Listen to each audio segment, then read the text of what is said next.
हमारे cash and bank में होते हैं। मेक पेमेंट से बैंक पेमेंट वाउचर और कैश पेमेंट वाउचर डलेगा। मेक रिसीट से कैश रिसीट और बैंक रिसीट वाउचर डलता है। उसके बाद एम्प्लॉई एडवांस होता है, एम्प्लॉई लोन देने के लिए उसको होता है। फंड इशू और फंड रिसीविंग, ये अगर मल्टीपल ब्रांचेस पे हमने कैश ट्रांसफ़र करना हो या लेना हो तो उसके लिए हम ये वाले वाउचर्स यूज़ करते हैं। तो जो मेक पेमेंट का वाउचर है उसको हम अपने डेली के एक्सपेंसेस करने के लिए और किसी भी सप्लायर को एडवांस पेमेंट करने के लिए और कैश बैंक में डिपॉजिट करने के लिए हम इसको यूज़ कर सकते हैं। मतलब 3-4 तरह के इसमें से हम पेमेंट्स कर सकते हैं, क्योंकि हर तरह की पेमेंट हम इसमें से करेंगे।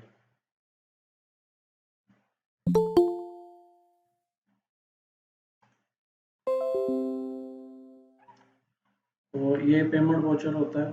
इसमें यहाँ पर हम अकाउंट सेलेक्ट करते हैं। जो चार्ट ऑफ अकाउंट में हमारे पास कैश और बैंक के जो अकाउंट होते हैं वो यहाँ पर आएंगे।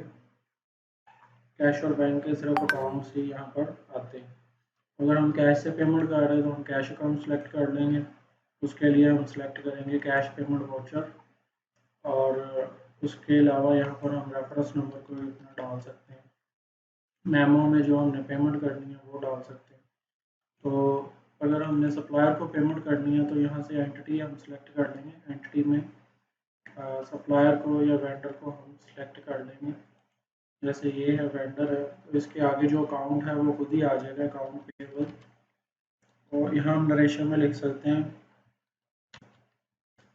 5000 एडवांस पेड टू वेंडर। और इसी तरह अगर हमने कोई एक्सपेंसेस डालने हैं तो वो भी हम यहाँ पर लिख सकते हैं। इलेक्ट्रिसिटी एक्सपेंस है या कुछ और है वो हम यहाँ पर डाल सकते हैं।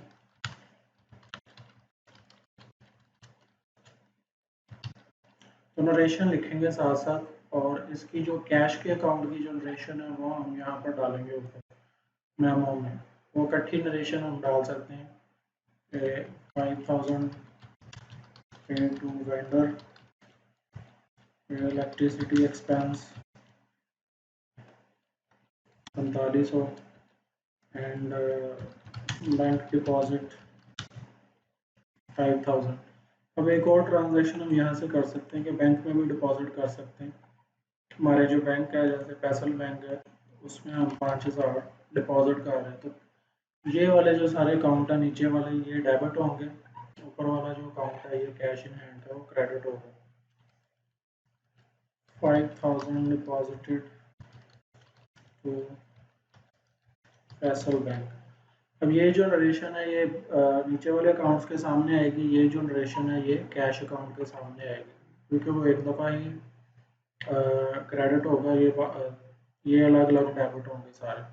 इस तरह से करके हम इसको सेव कर सकते हैं। हमारा कैश पेमेंट वाउचर बन जाएगा जिसमें से हम डिफरेंट तरह की पेमेंट्स कर सकते हैं। कोई भी एक्सपेंसेस हो या सप्लायर को पेमेंट करनी हो या हमने कोई बैंक में डिपॉजिट करना हो, तो तीनों तरह की हम पेमेंट्स इसमें से कर सकते हैं। तो इसका ये वाउचर की एक इसकी रिपोर्ट होती है, जहाँ से हमें पता चल जाता है क्या डेबिट हो रहा है और क्या क्रेडिट हो रहा है। तो जितने भी एक्सपेंसेस हैं और जो वेंडर को पेमेंट है वो डेबिट होगी, बैंक में डिपॉजिट हमने किया वो भी डेबिट हो रहा है, और जो लास्ट पे हमने कैश इन हैंड है वो हमारा क्रेडिट हो गया। तो इस तरह से ये हमारा एक कैश पेमेंट वाउचर होता है। इसी तरह अगर हमने बैंक पेमेंट वाउचर डालना हो तो हम दोबारा इधर आते हैं। बैंक में थोड़ी सी ट्रांजैक्शन डिफरेंट होती है कि उसमें हम पोस्ट डेटेड चेक भी डाल सकते हैं। पोस्ट डेटेड चेक से मुराद है कि जो हमने बाद में पेमेंट करनी है, कोई 5 दिन 10 दिन के बाद का चेक दे दिया है अभी और उसकी हमने पेमेंट करनी है, तो उसके लिए हम यहाँ पर बैंक सेलेक्ट करेंगे। जैसे ये फैसल बैंक ही सिलेक्ट कर लेते हैं। यहाँ पर पेमेंट वाउचर हमारे पास बैंक पेमेंट वाउचर आ जाएगा और उसका यहाँ पर हम चेक नंबर डाल देंगे, जो भी चेक नंबर होगा। और इसके अलावा हम यहाँ पर जो चेक डेट है वो सिलेक्ट कर लेंगे। अगर तो पोस्ट डेटेड चेक है 10 तारीख का है तो हम 10 तारीख सेलेक्ट कर देंगे, यहाँ पर करेंगे on a later date. Later date करके इसको एम्प्टी छोड़ देंगे। और ये भी लेट्स सपोज हम वेंडर को पेमेंट कर रहे हैं, तो यहाँ पर हम वेंडर सेलेक्ट कर लेंगे, इसको हम पेमेंट कर रहे हैं, उसी को पेमेंट कर रहे हैं 50,000 की, 50,000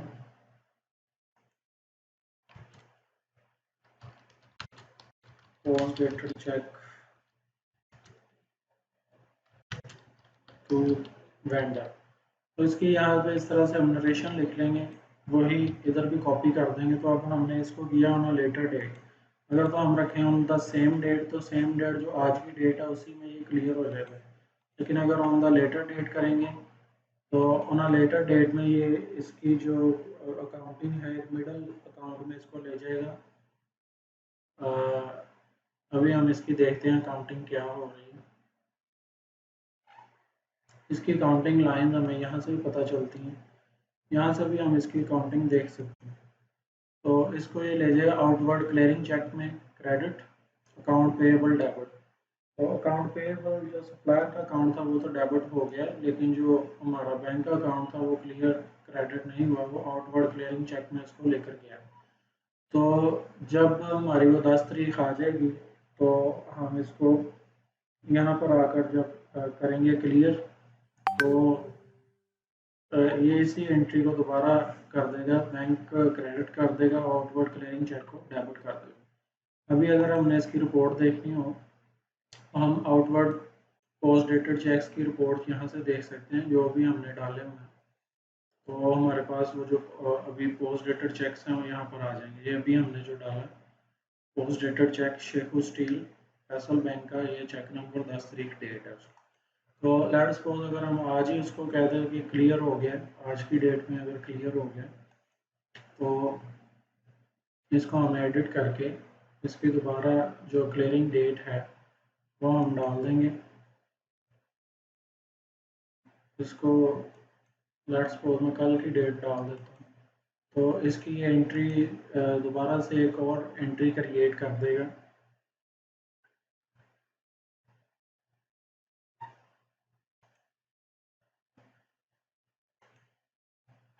काउंटिंग लाइन में अब दोबारा हम देख लेते हैं। पहले तो ये एंट्री हुई थी एक आउटवर्ड क्लियरिंग चेक और अकाउंट्स पेबल, अब उसने कर दिया आउटवर्ड क्लियरिंग चेक डेबिट और फैसल बैंक क्रेडिट। अब उसने ये 3 नवंबर को ये एंट्री उसके लेजर में डाल दी। तो इस तरह से ये इसका वाउचर बनेगा। पहले अगर पोस्ट डेटेड चेक देना है तो तब भी आप दे सकते हैं, अगर आपने इकट्ठा ही on the same date clear कर दिया है तो आप ऑन द सेम डेट भी उसको क्लियर करवा सकते हैं। अगर ऑन द सेम डेट लिखेंगे तो वो उसी डेट पे वो क्लियर हो जाएगा।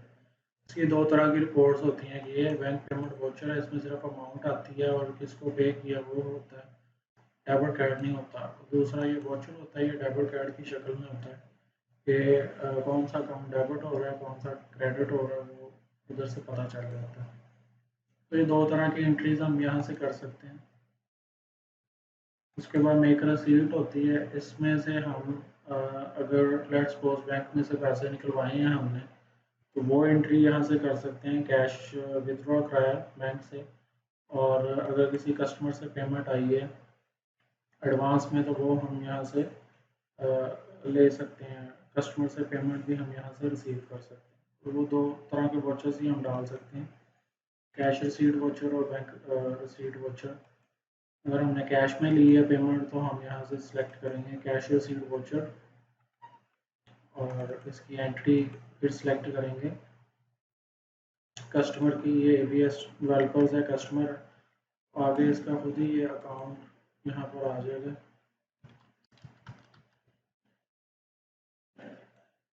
अकाउंट रिसीवेबल इसका खुद ही आ जाएगा यहाँ पर।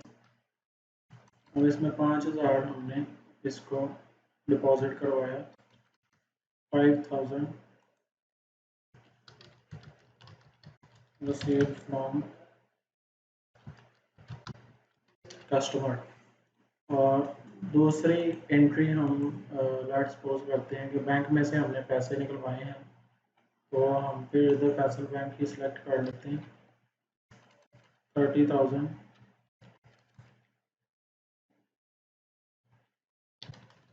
Cash withdraw from bank.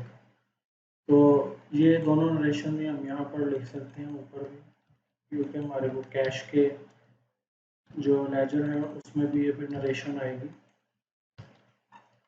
तो इस तरह से हम एंट्री इसकी कर सकते हैं। कैश में अगर हमारे पास रिसीव हुआ है तो कैश अकाउंट को हम ऊपर सेलेक्ट करेंगे और नीचे कस्टमर को और अकाउंट में हम बैंक को सिलेक्ट कर लेंगे। तो ये कैश रिसीट वॉचर बन जाएगा। इसका ये वॉचर का हम प्रिंट ले सकते हैं। इसकी ऑटो नंबरिंग होती है हर ट्रांजैक्शन की, ऑटो इसकी नंबरिंग जनरेट होती रहेगी। तो ये कैश इन हैंड डेबिट और 35,000 से अकाउंट रिसीवेबल जो है वो क्रेडिट हुआ है 5,000 से, और फैसल बैंक भी क्रेडिट हुआ है 30,000 से, क्योंकि हमने 30,000 निकलवाया बैंक से, 5,000 कस्टमर से लिया और 35,000 हमारे कैश में आ गए।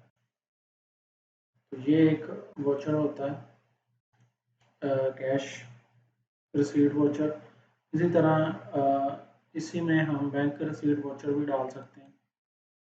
उसके लिए भी हम यहाँ पर अकाउंट सेलेक्ट करेंगे बैंक का, यही सिलेक्ट कर लेते हैं फैसल बैंक। इसके लिए बैंक रिसीट वोचर आएगा, इधर चेक नंबर आएगा। अगर किसी ने हमें चेक के ज़रिए दिया, अगर ऑनलाइन दी है पेमेंट तो भी हम ले सकते हैं। इसमें भी वही सेम है कि अगर कोई पोस्ट डेटेड देता तो हम उन्हें लेटर डेट करेंगे, अगर ऑन द सेम डेट पे क्लियर हो रहा है तो सेम डेट पे हम उसको क्लियर कर लेंगे। अभी कस्टमर से हम पेमेंट ले रहे हैं अगर, तो यहाँ पे कस्टमर सेलेक्ट करेंगे, ये अकाउंट इसका खुद ही आ जाएगा 50,000 50,000 कैश रिसीव फ्रॉम कस्टमर।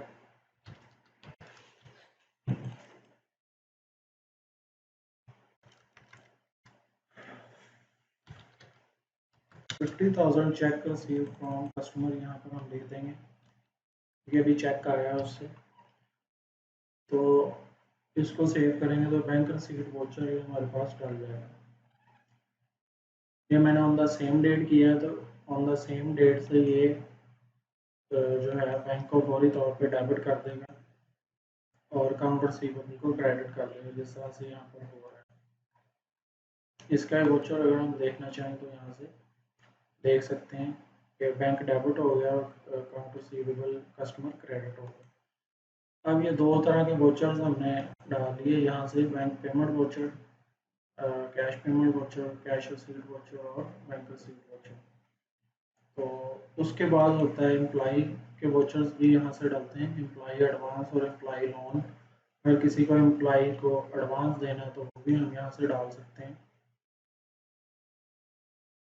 ये भी फाइनेंशियल मॉड्यूल में होता है, इसकी रिक्वेस्ट भेज सकते हैं एचआर वाले, जैसे एम्प्लॉई को एडवांस देना तो, लेकिन जो इसकी एंट्री होती है वो हम यहाँ से डालते हैं एम्प्लॉई एडवांस के वोचर से। इस तरह एक एम्प्लॉई लोन का वोचर होता है, वो एम्प्लॉई को लोन देने के लिए होता है।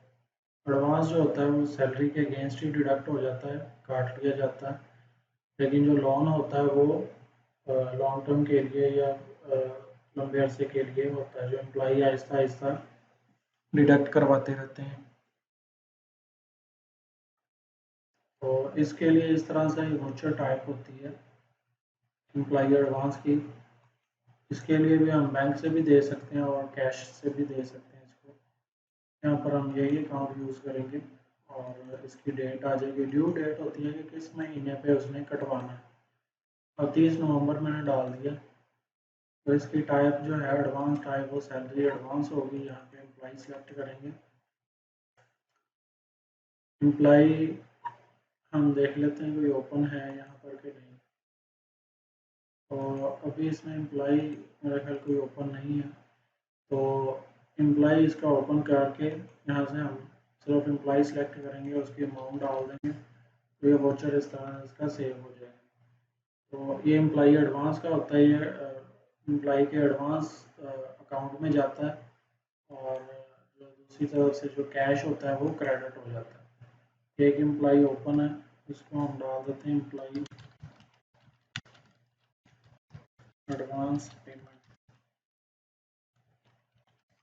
इसका भी यहाँ पे नरेशन लिख देंगे और आगे उसकी अमाउंट डाल देंगे, ऊपर भी नरेशन हम इसकी लिख के इसको सेव करवा देंगे।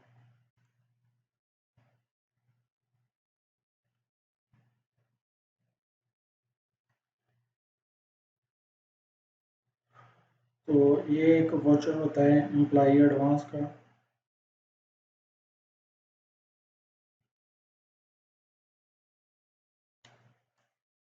इसकी भी काउंटिंग हम देख सकते हैं कि क्या हो रही है। एडवांस टू एम्प्लॉई का अकाउंट जो ऑटोमेटिकली पीछे इसके लगा हुआ है वो डेबिट है और कैश इन हैंड क्रेडिट हो गया। इसकी वाउचर की रिपोर्ट भी यहाँ पर लगी हुई है, वो भी हम चेक कर सकते हैं।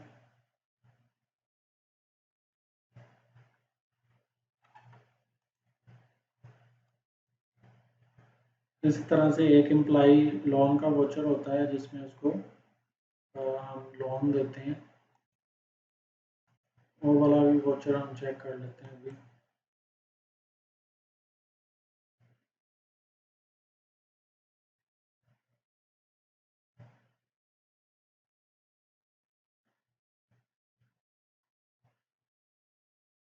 उसमें से डिडक्ट होता जाएगा।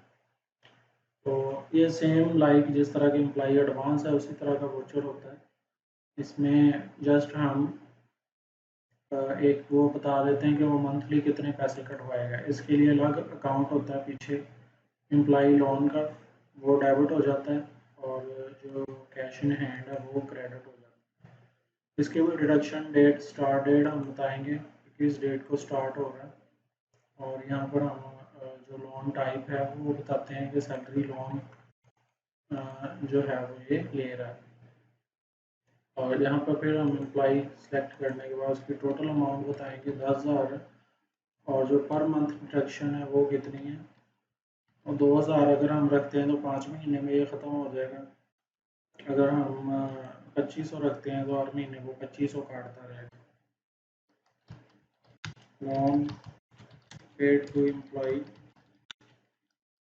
10,000, ये हम नरेशन डालकर इसको सेव करवा सकते हैं। जो एम्प्लॉई का अकाउंट है वो क्रेडिट होगा। और इसके बाद एक और वाउचर जो हमारे पास आता है वो फंड इशू और फंड रिसीविंग का होता है।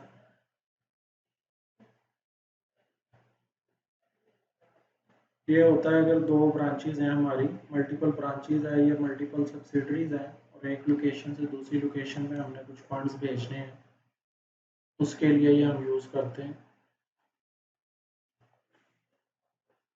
इसमें हम from account to account select करेंगे। इसे कैश इन हैंड से हम इसको कैश पेमेंट वाउचर बनाने जा रहे हैं।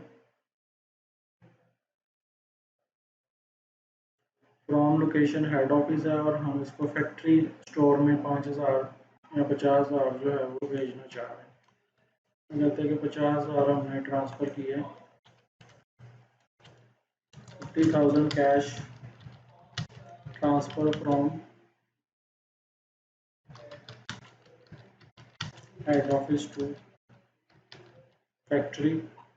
तो जैसे इतनी ही ट्रांजैक्शन इसकी करके सेव करवाएंगे और जो दूसरा यूज़र होगा वहाँ से जाकर वो फैक्ट्री स्टोर में अपनी 5,000 जो 50,000 पेमेंट है वो रिसीव कर लेगा। इसमें inter company payable account use होता है, cash in hand main credit होगा। और जब वो दूसरा बंदा जो है वहाँ से रिसीव करेगा तो इसका ये वाउचर होता है फंड इशू वाउचर। जब दूसरा बंदा इसको रिसीव करेगा तो वो वहाँ पर आएगा फंड रिसीविंग में और इसको ट्रांजैक्शन शो हो रही होगी जिसके पास उसके राइट्स होंगे। उसके पास नीचे यहाँ पर ये इस तरह से ट्रांजैक्शन आ रही होगी, उसको वो सिलेक्ट करेगा और इसमें से जिस अकाउंट में उसने पैसे लेने हैं वो सिलेक्ट करने के बाद उसको एक्सेप्ट पेमेंट में ले जाएगा तो उसका ये कैश रिसीव्ड वाउचर बन जाएगा।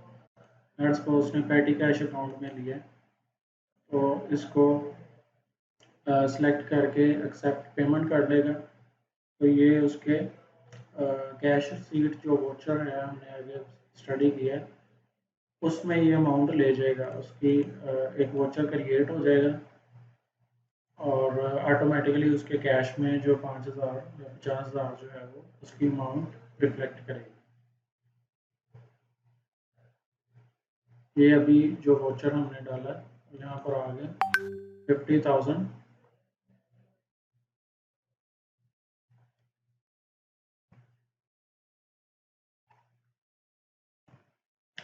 तो इसकी जो एंट्री होती है उसमें इंटर कंपनी रिसीवेबल अकाउंट उसको डेबिट कर देता है और यानी कैश जो पेटी कैश है उसको डेबिट कर देगा, इंटर कंपनी एसेट अकाउंट को क्रेडिट कर देगा। तो ये एक लायबिलिटी इस तरह से क्रिएट होती रहती है। अगर मल्टीपल सब्सिडरी हैं उसमें आपने भेजा है तो ये देखें फैक्ट्री स्टोर में इसको इसने रिसीव कर लिया पेमेंट। तो अगर मल्टीपल आपकी ब्रांचेज हैं, मल्टीपल आपकी जो कंपनीज हैं, तो उसके लिए आप इसको यूज़ कर सकते हैं। आगे इसकी हम रिपोर्टिंग देख लेते हैं। अकाउंटिंग लेजर है और जर्नल लेजर रिपोर्ट है, ट्रायल बैलेंस, बैलेंस शीट। अभी हमने जो किए हैं ट्रांजैक्शंस उसकी हम रिपोर्ट्स यहाँ पे देख लेते हैं। कौन कौन सी रिपोर्ट्स हमारे पास जर्नल लेजर में कैसे आती है, जो जो अभी हमने एंट्रीज की हैं उसके इफेक्ट चेक कर लेते हैं। तो ये ओपनिंग बैंक बैलेंस कैपिटल था जो हमने कल एंट्री की थी। उसके बाद मंथली इलेक्ट्रिकल बिल 50,000 की पेमेंट है। इसमें बाद ये हमने एक्सपेंसेस किए थे 5,000 वेंडर को दिया है और इलेक्ट्रिसिटी एक्सपेंस किया, बैंक डिपॉजिट किया है। और ये दो पेमेंट्स हमें आई थी, कैश रसीट वोचर ये डला हुआ है और ये एम्प्लॉई एडवांस एक हमने दिया 5,000 का, 50,000 कैश ट्रांसफ़र हुआ है from head office to factory. तो ये इस तरह से पूरा कैश का जो लेजर होता है वो आप चेक कर सकते हैं। यहाँ से कोई भी आप लेजर कैश का भी और बैंक का भी चेक कर सकते हैं। इसके अलावा एक और भी लेजर होता है कैश बैंक लेजर। इसमें से आप बैंक का लेजर चेक कर सकते हैं। उसमें चेक नंबर के साथ आपको सारा कुछ पता चलता है कि कौन कौन से आपके जो चेक नंबर हैं वो आपके रिसीव हुए हैं या आपको आपने पे किए हैं। वहाँ पर सारे चेक्स वगैरह आ जाते हैं। ये हमने जो फैसल बैंक की ट्रांजैक्शन की हैं वो यहाँ पर शो हो रही हैं। ओपनिंग कैश की, उसके बाद 5,000 डिपॉजिट हुआ फैसल बैंक में, 50,000 वो है, 30,000 कैश विदड्रॉ कराया तो वो क्रेडिट हो गया, 50,000 चेक रिसीव फ्रॉम कस्टमर तो वो डेबिट हुआ। तो इस तरह से हम ये जो ट्रांजैक्शन है उसका लेजर, बैंक का लेजर भी चेक कर सकते हैं यहाँ पर। इसके अलावा इसमें एक और डेली कैश इनफ्लो और फ्लो की भी रिपोर्ट होती है जिसमें कि हमारे पास तमाम डिटेल आ जाती है। हर एक ट्रांजैक्शन की डिटेल आती है उसमें। उधर तो इकट्ठी ट्रांजैक्शन की डिटेल आ रही थी, अभी हम इसमें देखते हैं इसमें डिटेल ट्रांजैक्शंस आ जाती हैं सारी। ऊपर ओपनिंग बैलेंस आता है, फिर यहाँ पर कैश इनफ्लो आ जाता है, जो जो हमें कैश इन हुआ है हमारे अकाउंट में सारा डेबिट हो रहा है। 50,000 ये आया ओपनिंग की सूरत में, फिर 50,000 हमने रिसीव किया कस्टमर से, 30,000 रिसीव किया है बैंक से, और जो जो हमारी क्रेडिट हुई हैं ट्रांजेक्शन वो सारी आ रही हैं यहाँ पर। जो जो हमने पेमेंट्स की हैं वो सारी यहाँ पर आ रही हैं। तो ये वाली रिपोर्ट भी हम चेक कर सकते हैं। इसी तरह बैंक का अगर हमने लेजर देखना है तो वो भी हम यहाँ पर भी देख सकते हैं। ऊपर जो सारे कैश इनफ्लो है वो है, यहाँ पर कैश आउटफ्लो आ रहा है।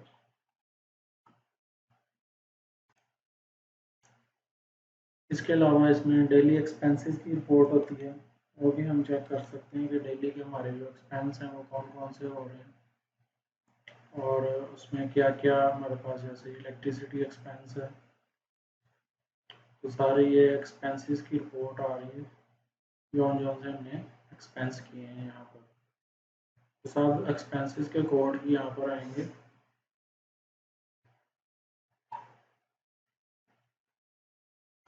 इसके अलावा इसमें मज़ीद एक जर्नल रिपोर्ट होती है जिसमें डेबिट क्रेडिट दोनों एंट्रीज ही दिखाई जाती हैं कि कौन कौन सी एंट्रीज अब स्टार्टिंग डेट से अब तक हो चुकी हैं। तो इसमें पूरे सिस्टम की एंट्रीज आ जाती हैं जो भी हमने डाली हों। जैसे ओपनिंग सप्लायर का था ये वोचर सप्लायर पेएबल है, उसका जो दूसरा अकाउंट है वो एक डेबिट हो रहा है, क्रेडिट हो रहा है। तो इसमें तमाम एंट्रीज आ जाती हैं जो डेबिट क्रेडिट की शक्ल में दोनों फैक्ट्री सिस्टम के यहाँ पर आ जाते हैं। इसके अलावा कैश बुक है जो हमने कल भी देखी थी। इसमें तमाम बैंक्स का जो बैलेंस है और उसकी ट्रांजैक्शन है वो आ जाती हैं, टोटल बैलेंस आ जाता है। ये राइट साइड पर जो बैंक्स हैं वो सारी आ रही हैं। इसके अलावा कैश फ्लो स्टेटमेंट होती है, जो फाइनेंशियल स्टेटमेंट्स हैं उनकी रिपोर्ट्स हैं यहाँ पर। और जो जो एक्सपेंस हुआ है वो सारे यहाँ पर माइनस हो रहे हैं, जो कैश आया हमारे पास वो जमा हो रहा है। तो टोटल यहाँ पर कैश इनफ्लो है ये वाला, आउटफ्लो भी आ रहा है, और लास्ट पे जो हमारे पास cash flow use in financing activities है वो आ रहा है। और net increase decrease cash in held, वो कितना cash at the beginning of the period कितना था, cash at the end of period हमारा क्या था, वो हमारे पास आ।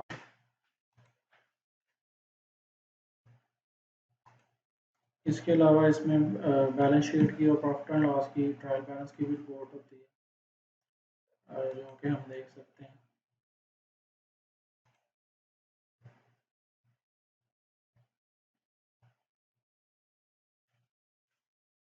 इसमें लेफ्ट साइड पे टोटल एसेट्स आ रहे हैं और राइट साइड पे total liabilities, stock holder equity, सारा कुछ आ रहा है। इसके अलावा अगर हमने ट्रायल बैलेंस की रिपोर्ट देखनी है तो वो भी हम 6 कॉलम ट्रायल बैलेंस की रिपोर्ट भी यहाँ पर देख सकते हैं। तो सारी फाइनेंशियल के लिहाज से फाइनेंशियल रिपोर्ट्स हैं सारी, इसको हम फाइनेंशियल के लिहाज से चेक कर सकते हैं। ये सारा एसेट्स, लाइबिलिटीज, इक्विटी और सीजीएस, ये सारे अकाउंट्स का जहाँ पर इनफ्लो आउटफ्लो आ रहा है।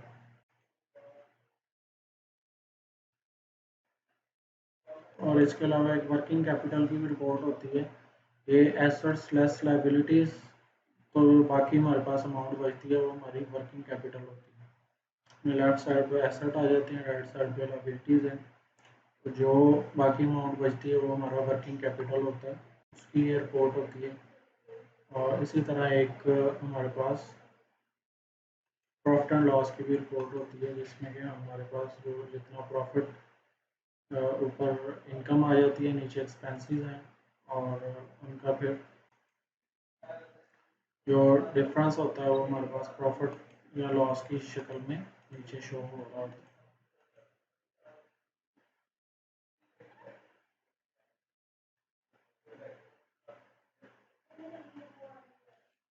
इसके हम सिंगल पेज पे इकट्ठी रिपोर्ट भी ले सकते हैं। तो ये ऊपर इनकम आ जाती है, नीचे एक्सपेंसेस होते हैं, और लास्ट पे प्रॉफिट या लॉस होता है। तो ये चीज़ें सारी रिपोर्ट्स हमारी डिस्कस हो गई हैं, और कल हम ये फिक्स एसेट का जो मॉड्यूल है ये सारा डिस्कस करेंगे। तो साथ इन्वेंट्री की जो सेटअप होगा, ओपनिंग सेटअप वगैरह वो डिस्कस करेंगे। अभी आज के लिए इतना ही। अगर कोई क्वेश्चन है आपका तो आप पूछ सकते हैं।